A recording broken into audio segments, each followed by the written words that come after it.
საქართველოს აეროპორტებში რეკორდული იყო როგორც მგზავრთნაკადი, ისე ფრენების რაოდენობა. მიმდინარე წლის 11 თვის მონაცემებით.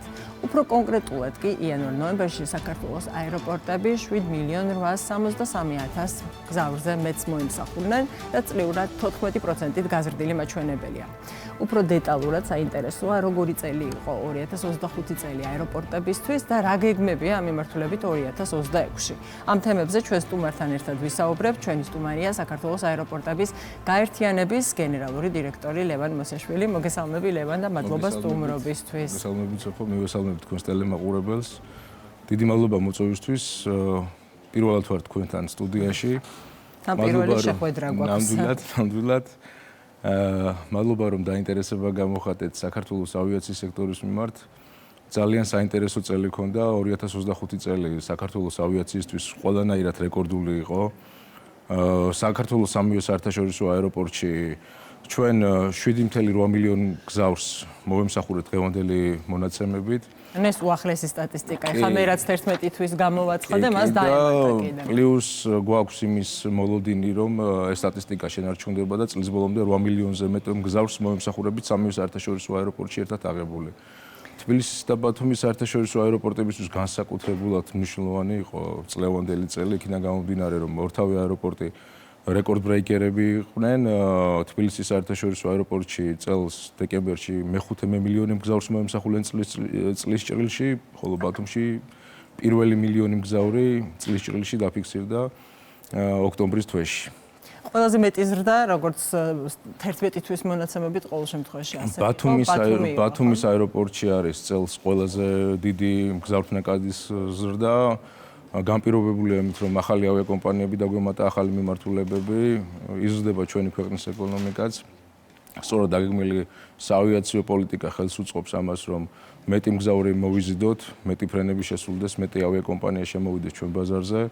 რა თქმა უნდა, ეს როგორც ავიაციის სექტორის განვითარებისთვის, ასევე ქვეყნის ეკონომიკის გაძლიერებისთვის აუცილებელია და ჩვენ მუდმივად მუშაობთ ბაზრების დივერსიფიცირებაზე, შემოვიყვანოთ ახალი კომპანიები, შემოვიყვანოთ ახალი მიმართულებები, დავიწყოთ ჩვენი სამივე საერთაშორისო აეროპორტიდან. აი ძალიან საინტერესოდ თქვენ შეგიძლიათ წყალი მიირთვათ ბატონო. ძალიან საინტერესო თემას შეეხეთ თქვენ, რაც მინდოდა მეც რომ უფრო დეტალურად გავშალოთ. რამ განაპირობა რეკორდული რაოდენობის მგზავრთნაკადი 2025 წელს? თქვენ აღნიშნეთ ახალი მიმართულებები. აი რა იყო 2025 წელს ახალი მიმართულებები თბილისის, ბათუმის და თქვათ ქუთაისის მიმართულებით? აი რა იყო ეს გამორჩეული მიმართულებები, რომელიც ავითვისეთ? წელს ბევრი ავიაკომპანია შემოვიდა საქართველოს ავიაბაზარზე, დაემატა ახალი ავიაკომპანიები.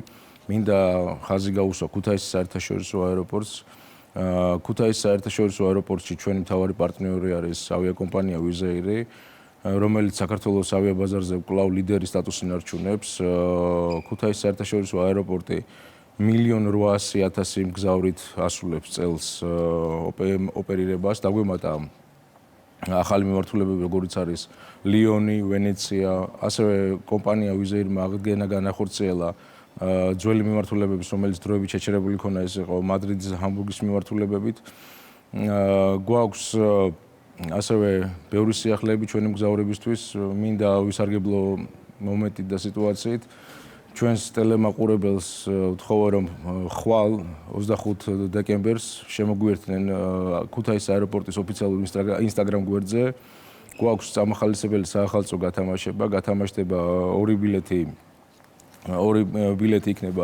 იქნება ეს ლიონის მიმართულებით, ვენეციის მიმართულებით უკაცრავად, ორი ბილეთი იქნება ვენეციის მიმართულებით გათამაშებული, დღის 2 საათზე იქნება გათამაშება, კითხვა დაიდება და სხვადასხვა წამახალისებელი ღონისძიებები იქნება ქუთაისის საერთაშორისო აეროპორტში. მგზავრებს შევთავაზებთ გასართობ პროექტებს, შევთავაზებთ სხვადასხვა აქციებს. ჩვენი პარტნიორი კომპანიები მზად არიან, რომ ეს დღე გაულამაზოთ და წინა საახალწლო განწყობა შევიტანოთ. დიახ, ბატონო ლევან, მე ისევ დავუბრუნდეთ ამ თემას, ეს ძალიან საინტერესოა და ალბათ გაახალისებს ძალიან მგზავრებს. აი ჩვენ ვაჯამებდით 2025 წელს, 2025 წლის განმავლობაში ათვისებულ ახალ მიმართულებებს. ქუთაისის მიმართულებაზე ქუთაისის აეროპორტიდან მიმართულებებზე თქვენ დეტალურად ისაუბრეთ, მაგრამ ასევე მინდა რომ მაინც დავაზუსტო მაყურებლისთვის, ხომ არ ყოფილა ახალი მიმართულებები თბილისიდან კუნძულიდანაც, ბათუმიდანაც, ხომ არ გაქვთ ეს ინფორმაცია ესე თავმოყრილი. მე როგორც მოვიძიე მონაცემები, British Airways-ი შემოვიდა წელს, ასევე EasyJet-ი, Transavia, France Air, Serbia და ასე შემდეგ და აი ეს რამდენი მიმართულება ავითვისეთ ჯამში ახალი 2025 წელს. რამაც საბოლოო ჯამში სტატისტიკური მონაცემებზეც თავისი გავლენა მოახდინა, ხო? საქართველოს ავიაბაზარზე შემოვიდა ესეთი მსხვილი ავიაკომპანიები, როგორც არის, როგორც ვთქვით, British Airways-ი, Edelweiss-ი, EasyJet-ი, Transavia France-ი, Air Serbia, ეს არის ევროპული ცნობილი ავიაკომპანიები, რომლებიც ავიაციის სექტორში სარგებლობენ დიდი სანდოობით. ეს კიდევ ერთხელ ხაზს უსმენს, რომ საქართველოს ავიაბაზარი მზარდია, სანდოობა მეტი გვაქვს. ეს კაფეო სიგნალი არის მსოფლიო ავიაციისთვის, რომ საქართველოს სტაბილურად ვითარდება ავიაციის მიმართულებით, გვემატება ახალი მიმართულებები. ჩვენ მუშაობთ აქტიურად საქართველოს ეკონომიკის სანდრად განვითარების სამინისტროს მხარდაჭერით, რომ მოლაპარაკებები ვაწარმოებთ სხვა ავიაკომპანიებთან. 2026 წელს იმედი გვაქვს, რომ კიდევ ახალი ავიაკომპანიები შემოემატება ჩვენს ავიაციო ბაზარს. ძალიან მნიშვნელოვანი არის ჩვენი ქვეყნისთვის, რომ გქონდეს პირდაპირ დაკავშირებადობა როგორც ევროპის, ისევე აზიის ბევრ ქალაქთან, ეს მოქნილობას დის ჩვენი მგზავრებისთვისაც. ორმხრივი სარგებელი არის, როგორც ტურიზმის შემოდინებას შეუწყობს ხელს, ასევე პირდაპირ დაკავშირებადობა გვექნება მსოფლიოს სხვა ქვეყნებთან და უფრო მარტივი იქნება ჩვენი მგზავრებისთვისაც და უფრო მოქრილი იქნება ჩვენი მგზავრებისთვისაც პირდაპირ ფრენები, ვიდრე გადაჯდომით რო უწევდათ ფრენი. რა თქმა უნდა, პირად გამოცდილებაზე დაყრდნობითად შეგვიძლია ამის უპირატესობა აღვნიშნოთ.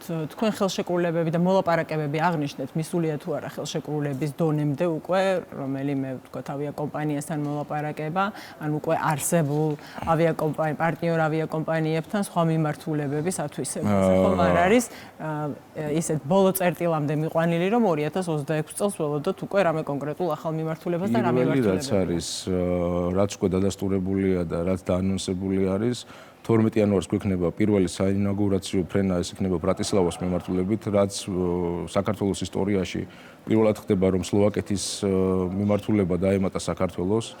კვირაში 2 სიხშირით შესრულდება ფრენა და 12 იანვარს პირველ ფრენას უმასპინძლებთ ბრატისლავადან, იმედს ვიტოვებთ, რომ ეს მიმართულებაც განვითარდება.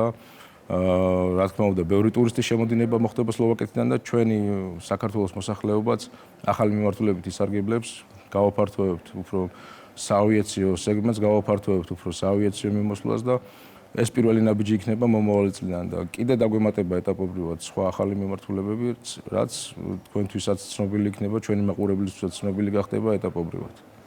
გეგმები არის დიდი. სანამ დაგემშვიდობებით, მინდა გკითხოთ, ჩვენ დავიწყეთ გადაცემის დასაწყისში, ჩვენი საუბრის დასაწყისში ქუთაისის აეროპორტზე საუბარი.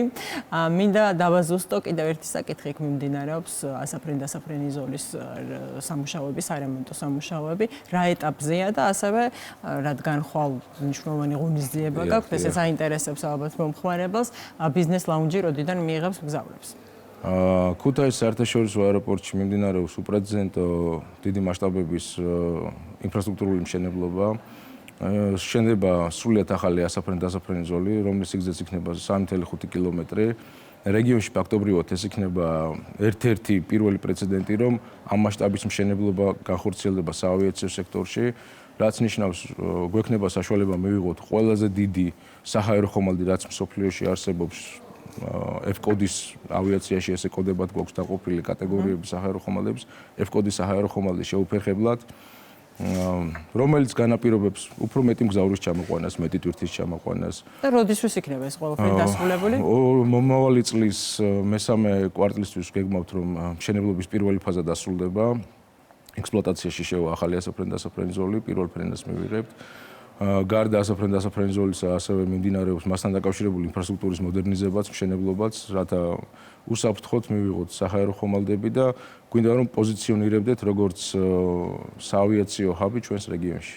და ბიზნეს ლაუნჯი როდიდან მიიღებს? ბიზნეს ლაუნჯს რაც შეეხება, ბიზნეს ლაუნჯი აქტიურ ფაზაში არის, უკვე დასრულების ეტაპზე არის. ქუთაისის აეროპორტისთვის ეს ფაქტობრივად ახალი ეტაპი არის. გამოვედით ეგრეთ წოდებული low-costeris სეგმენტიდან, ჩვენ გვინდა რომ ჩვენს მგზავრებს შევთავაზოთ სრული სერვისი, მომემსახუროთ მაღალ დონეზე. ლაუნჯის გახსნა იგეგმება ახალი წლების მერე, იანვრის თვეში დაგეგმილი არის, რომ პირველ მგზავრებს მივიღებთ, მოვემსახურებით. გზავრს გაფრინამდე საშუალება ექნება, რომ მივიდეს ლაუნჩი ყველა იმ ბენეფიტით ისარგებლოსაც ვიზას ახლავს თან. ანუ იანვრიდან ძალიან ბევრი სიახლით იწყებს ავიაცია მუშაობას. წარმატებებს გისურვებთ ბატონ ლევან, დიდი მადლობა სტუმრობისთვის და იმედია ჩვენს მომხმარებელს. დიდი მადლობა თქვენ, მადლობა. საინტერესო ინფორმაცია მიაწოდეთ. ჩვენი სტუმარი იყო კიდევ ერთხელ შეგახსენებთ საქართველოს აეროპორტების გაერთიანების გენერალური დირექტორი ლევან მოსაშვილი.